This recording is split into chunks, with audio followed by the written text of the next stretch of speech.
Hello friends, welcome to நல்லா vlogs. இன்றைக்கி நம்ம வீடியோவில் என்ன பார்க்க போகிறோம் அப்படின்னா, பசங்க விரும்பி சாப்பிட்ற மாதிரி சப்பாத்தியை வச்சு ஒரு சிம்பிளான டிஷ் தான் பார்க்க போகிறோம். அது என்ன அப்படின்னாக்கா, இப்போ நம்ம ஃப்ரெஷ்ஷாக அந்த சப்பாத்தியை போட்டுட்டாலும் ஓகே தான். இல்லை காலையில் போட்ட சப்பாத்தி மீந்துருச்சு அப்படின்னா நைட்டு நீங்கள் இந்த சப்பாத்தி இந்த மாதிரி செஞ்சு பசங்களுக்கு கொடுத்தீங்க அப்படின்னாக்கா பசங்க லைக் பண்ணி சாப்பிடுவாங்க.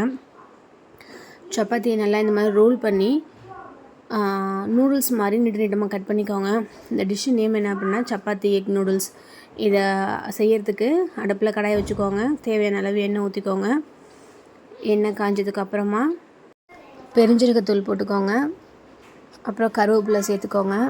அதுவும் நல்லா பொரிஞ்சதுக்கப்புறமா சின்ன வெங்காயம் நல்லா நைஸாக அரிஞ்சு நிறைய சேர்த்துக்கோங்க. வெங்காயம் நல்லா வதங்கிறதுக்கு கொஞ்சமாக கல் உப்பு போட்டுக்கோங்க. அதுக்கப்புறமா தக்காளி சேர்த்துக்கோங்க. தக்காளியும் நல்லா வதங்கினதுக்கப்புறமா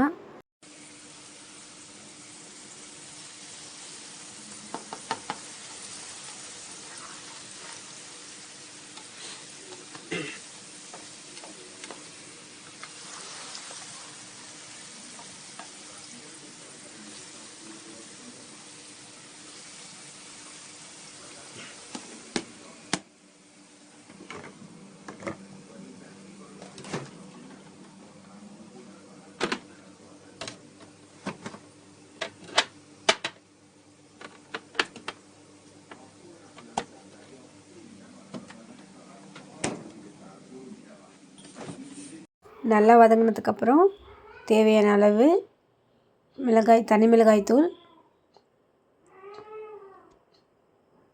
மல்லித்தூள்,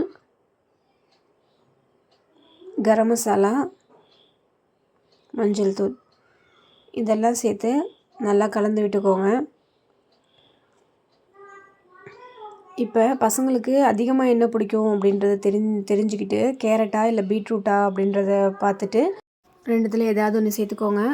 அதுக்கப்புறமா தேவையான அளவு முட்டை சேர்த்துக்காங்க. நான் இன்றைக்கி 3 முட்டை சேர்த்துருக்கேன். முட்டை நல்லா வெந்ததுக்கு அப்புறமா கிளறி விடுங்க. முட்டை ஊற்றினோன்னு கிளறிட்டிங்கன்னா அது ஒரு மாதிரி கொலன்னு ஆயிரும். அதுக்கப்புறமா நம்ம கட் பண்ணி வச்சுருக்க சப்பாத்தியை சேர்த்துக்கோங்க. சேர்த்து இப்போயும் ஒரு தடவை கிளறி விடுங்க.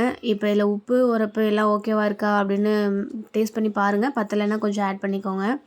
இது மாதிரி பசங்களுக்கு செஞ்சு கொடுங்க. அவங்க நல்லா சாப்பிடுவாங்க. இந்த வீடியோ உங்களுக்கு பிடிச்சிருந்துச்சுன்னா லைக் பண்ணுங்கள், ஷேர் பண்ணுங்கள், கமெண்ட் பண்ணுங்கள். மறக்காமல் என்னோடய சேனலை சப்ஸ்கிரைப் பண்ணுங்கள்.